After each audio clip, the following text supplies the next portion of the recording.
Misha Sakharov, dansingsword.dk. Jeg bliver ofte spurgt af mine elever, dem jeg arbejder med, det spørgsmål.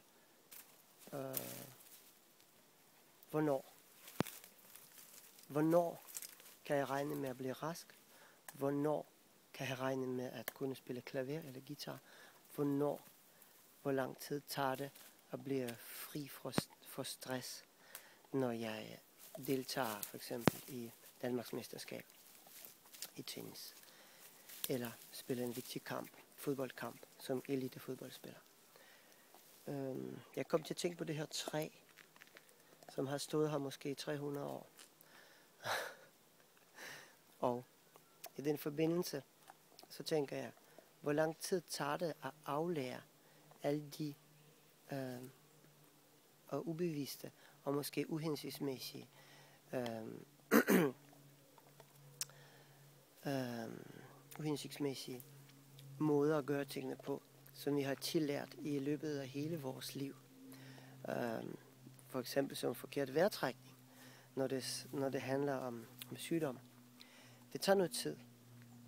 Hvis du er 50, og du har nogle sygdomme som astma eller forhøjet blodtryk, det er noget, du har skabt igennem længere tid.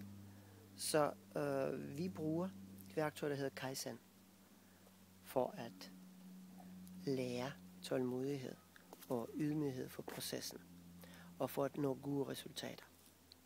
Kaizen handler simpelthen om at lave det, der skal til, og lade være med at sætte store mål, men bare gøre det, der skal til, og gøre det hver eneste dag.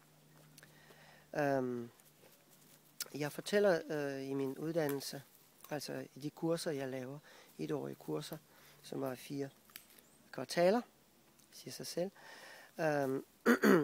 og vi gennemgår Kaizen, vi lærer det, sammen med de egentlige øvelser, som vi har brug for at lave nogle livsstilsændringer, som vi har brug for at nå de visioner og arbejde imod de visioner, vi har.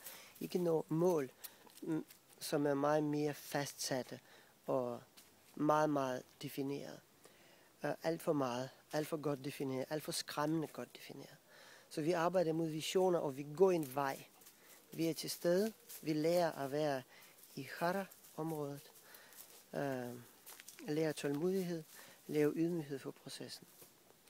Og så når vi de visioner. Vi kommer tættere på dem. For eksempel som at blive sygdomsfri, eller blive symptomsfri. Det kræver bare at lave nogle øvelser, vejrtrækningsøvelser, bliver opmærksom på nogle uhensigtsmæssige rutiner, for at ændre det dag efter dag, lidt ad gangen. Vi ses.